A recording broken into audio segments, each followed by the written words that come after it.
तो hello students, कैसे हैं आप सभी लोग। आई होप आप मस्त होंगे, ज़बरदस्त होंगे। तो स्टूडेंट्स, स्वागत है आपका हमारे यूट्यूब चैनल विद्यावर्ष पर। तो स्टूडेंट्स, आज हमारा जो टॉपिक होने वाला है वो है एलसीएम एंड एचसीएफ। आज हम बड़े ही simple tricks and tricks tips के साथ सीखेंगे कि LCM highest common multiple and HCF highest common factors को किस तरीके से हल करते हैं। तो चलिए वीडियो करते स्टार्ट। तो देखिए स्टूडेंट्स, आज का जो हमारा टॉपिक रहने वाला है वो रहने वाला है एलसीएम और एचसीएफ। ठीक है, बड़े ही सिंपल ट्रिक्स के साथ आज हम इसको हल करेंगे। ठीक है, एलसीएम जिसकी फुल फॉर्म होती है least common multiple, least common multiple LCM की फुल फॉर्म होती है। और एचसीएफ की फुल फॉर्म होती है आपकी हाईएस्ट कॉमन फैक्टर।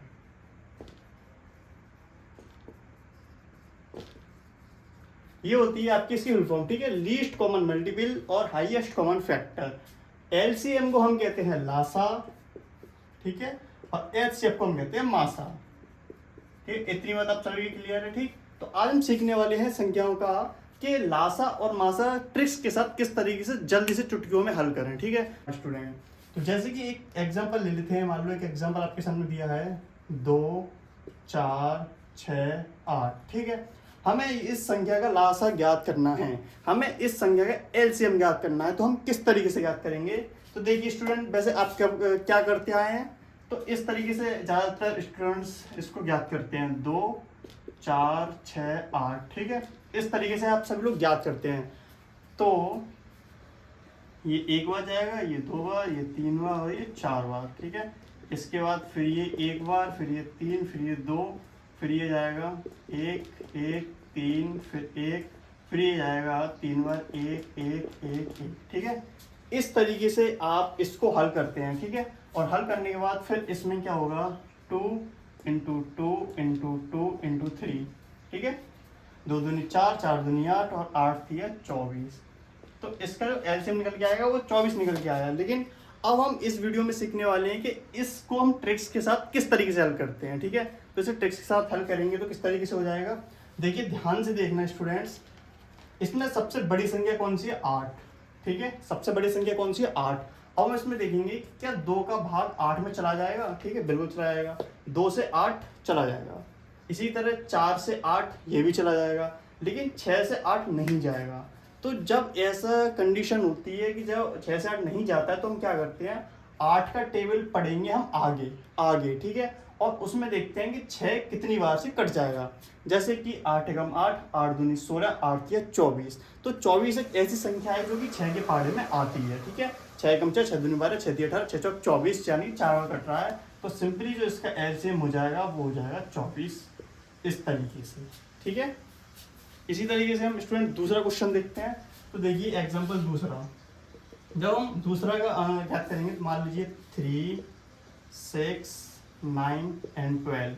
हमें बेसिकली इसका लासा ज्ञात करना है। ठीक, अब इसका लासा ज्ञात करने के लिए हम क्या करेंगे, वही ट्रिक्स आजमाएंगे। देखो सबसे बड़ी संख्या कितनी है इसमें 12 है। ठीक, अब 3 का भाग 12 में चला जाएगा। ठीक है, 6 का भाग भी 12 में चला जाएगा, लेकिन 9 का भाग 12 में नहीं जाएगा। तो जब 9 का भाग 12 में नहीं जाएगा तो हमने आपको क्या बताया था 12 का पहाड़ा आपको आगे पढ़ना है। तो 12 कम 12 12 दूनी 24 12 तिया 36। और 36 एक ऐसी संख्या है जिसका कि भाग 9 से चला जाएगा। ठीक है, 9 एकम 9 9 दूनी 18 9 तिया 36। ठीक है, 3 बार। तो इसका जो एलसीएम हो जाएगा वो हो जाएगा 36। देख रहे हो स्टूडेंट, कितनी आसानी से हम इन संख्याओं का चुटकियों में एलसीएम ज्ञात कर रहे हैं। ठीक है, इसी तरीके से अगला हम एग्जांपल देख लेते हैं। तीसरा एग्जांपल हम देखेंगे जैसे कि 4 ठीक 8 12 और 16। ठीक है, अगला स्टूडेंट हम ये ले लेते हैं। अगला उदाहरण आपके सामने है 4 8 12 और 16। ठीक है, अब इसको किस तरीके से याद करेंगे, तो देखिए वही स्टेप। सबसे बड़ी संख्या कितनी है 16। ये जो संख्या बड़ी है ये बीच में भी हो सकती है, आगे भी हो सकती है, पीछे भी हो सकती है। इससे आप कंफ्यूज बिल्कुल ना हो। ठीक है, तो देखो 4 का भाग 16 में चला जाएगा और 8 का भाग 16 में चला जाएगा, लेकिन 12 का भाग 16 में नहीं जाएगा। ठीक है, तो अब क्या होगा, अब 16 का पार्ट हम पढ़ेंगे आगे बाद। 16 कम 16 16 दूनी 32 16 तिया 48। और 12 कम 12 12 4 32 36 1248, यानी कि इसका जो एलसीएम आएगा वो आएगा 48, क्योंकि 48 की ऐसी संख्या है जिससे 4 8 12 16, ठीक है, ये सारी संख्या इस संख्या से कट सकती है। ठीक है स्टूडेंट, इसी तरीके से मैं आपके लिए एक होमवर्क में एलसीएम क्वेश्चन दे रहा हूँ, आप ये समझे कमेंट बॉक्स में लिख के बताएंगे कि इसका आंसर कितना होगा। ठीक है, 5 10 15 20, ठीक है, इसी ट्रिक का उपयोग करके, ठीक है, ये जो इसका आंसर मुझे आप कमेंट में लिख के बताएं। तो इस तरीके से हम बेसिकली इन एलसीएम को ज्ञात कर सकते हैं। और एक क्वेश्चन मैं आपको और बता देता हूँ, चलिए, जैसे कि मान लो संख्या आ गई आपकी 3 5 6, ठीक है, अब हमें क्या करना है, इसका एलसीएम हमें ज्ञात करना है। ठीक है स्टूडेंट, तो इसका एलसीएम किस तरीके से ज्ञात करेंगे, तो इसका एलसीएम किस तरीके से ज्ञात करेंगे, तो इसका एलसीएम ज्ञात करने के लिए अब देखो यहाँ पे जो है 3 5 और एक 6, यहाँ पे ये तीनों आप देख पा रहे हैं, तीनों अभाज्य संख्याएं हैं। ठीक है, ठीक है, यहाँ पे 6 नहीं लेते हैं, 7 ले लेते हैं, चलो 7, ठीक है। अब यहाँ पे आप देख पा रहे हैं कि ये जो 3 5 और 7 है ये अभाज्य संख्याएं हैं। तो जब हम अभाज्य संख्याओं का एलसीएम निकालते हैं तो इनका आपस में गुणा कर देते हैं, क्या कर देते हैं, मल्टीप्लाई कर देते हैं। ठीक है, तो इनका मल्टीप्लाई जब हम करेंगे तो 3 5 15 और 15 7 105, इसका जो एलसीएम निकल के आया बेसिकली वो आ गया 105 निकल के। ठीक है, तो इस तरीके से हम किसी भी अभाज्य संख्याओं का एलसीएम आसानी से ज्ञात कर सकते हैं। अब हम बात कर लेते हैं नेक्स्ट टॉपिक की, जो होने वाला है एचसीएफ, हाईएस्ट कॉमन फैक्टर। ठीक है, तो स्टूडेंट्स अब हम बात कर लेते हैं एचसीएफ की। ठीक है, कि एचसीएफ हम दी हुई संख्याओं को कैसे ज्ञात करेंगे चुटकियों में। ठीक है, तो देखिएगा, जैसे एक एग्जांपल मैं लेता हूं यहाँ पे, एग्जांपल फर्स्ट। ठीक है, जैसे हम आपको एक एग्जांपल ले रहे हैं, ठीक है, 2 4 6 8, ठीक है, 2 4 6 8, हमें बेसिकली इसका हमें एचसीएफ ज्ञात करना है। ठीक है, हाईएस्ट कॉमन फैक्टर्स हमें इसका ज्ञात करना है। ठीक है, तो क्या वैसे किस तरीके से ज्ञात करते हैं इसके, देखिए पहले तो इसका निकालेंगे अलग से 2 एकम 2, ठीक है, उसके बाद निकालेंगे हम 4 का। ठीक है, तो ये हो जाएगा इस तरीके से, उसके बाद निकालेंगे हम 6 का,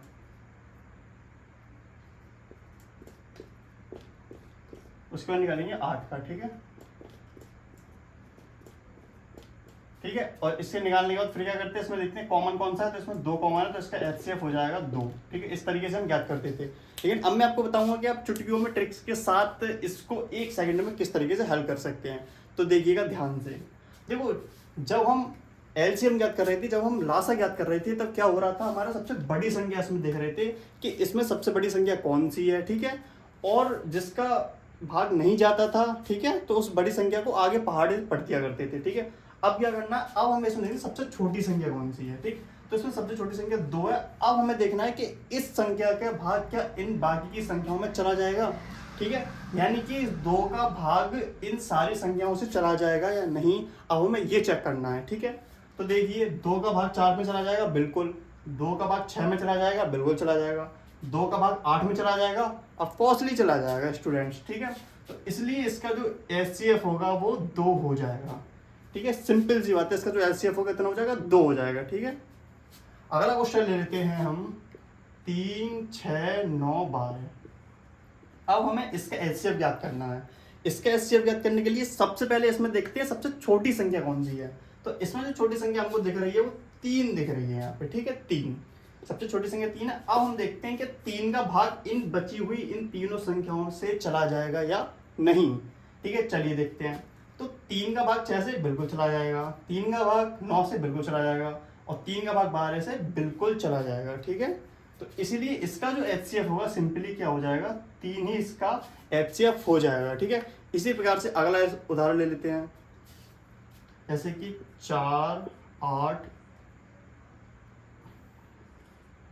10 12।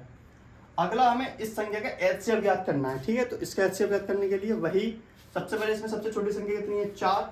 अब इस 4 का भाग देखते हैं कि इन सभी संख्याओं में चला जाएगा कि नहीं। ठीक है, तो 4 का भाग 8 में चला जाएगा, लेकिन 4 का भाग क्या 10 में चला जाएगा, बिल्कुल नहीं जाएगा। ठीक है, तो इससे नहीं जाएगा, लेकिन 4 का भाग 12 में चला जाएगा। तो जब इस तरीके की कंडीशन होती है कि जब 4 का भाग 10 में नहीं जाएगा, तो इस 4 के पहाड़े को हम पीछे से पढ़ते हैं। ठीक है, उल्टा बैक में पढ़ेंगे। ठीक है, तो 4 का आधा कितना हो जाएगा, 2। ठीक है, और इस 2 का इसमें भाग पूर्णतः चला जाएगा। ठीक है, तो इसका जो बेसिकली एचसीएफ हो जाएगा वो 2 हो जाएगा स्टूडेंट्स। ठीक है, आगे बात समझना आपको। इस तरीके से इन सारे क्वेश्चनों को हल करते हैं। ठीक है, एक क्वेश्चन और ले लेते हैं, जैसे कि 5, 10, 15, 20। हमें इसका एचसीएफ याद करना है, तो इसका एचसीएफ किस तरीके से याद करेंगे? सबसे छोटी संख्या है 5, तो 5 का भाग 10 चला जाएगा, 15 में भी चला जाएगा और 20 में भी चला जाएगा। तो इसका जो एचसीएफ निकल के आएगा बेसिकली कितना निकल के आ जाएगा? इसका एचसीएफ 5 निकल के आ जाएगा सिंपली। अब अगला देख लेते हैं 3, 5, 7, 11। अब ये जो आप संख्या देख रहे हैं 3, 5, 7, 11, ये चारों संख्याएं अभाज्य संख्याएं हैं, ठीक है। और जब अभाज्य संख्याओं का हम एचसीएफ ज्ञात करते हैं, हमेशा आप ध्यान रखिए कि जब अभाज्य संख्याओं का जब हम एचसीएफ ज्ञात करेंगे तो उसका एचसीएफ हमेशा 1 होगा। कितना होगा स्टूडेंट्स? 1 होगा। इस बात को आप ध्यान में रखिएगा, ठीक है। तो इस तरीके से हम एचसीएफ ज्ञात करते हैं, ठीक है। अब मैं आपके लिए एक होमवर्क में एचसीएफ दे रहा हूँ, ठीक है। आप मुझे कमेंट बॉक्स में लिख के बताएंगे कि इसका आंसर कितना होगा, ठीक है। 10, 20, 25 और 30, ठीक है। आप मुझे इसका आंसर कमेंट बॉक्स में अपने ट्रिक्स के साथ मुझे लिख के बताएंगे कि इसका जो आंसर होगा वो कितना होगा। बाकी की अगर दोस्तों आप वीडियो पसंद आई हो तो हमारे चैनल को सब्सक्राइब करें और बेल आइकन को प्रेस कर दें और हमारी वीडियो को लाइक करें और इस वीडियो को ज़्यादा से ज़्यादा शेयर करें, ठीक है।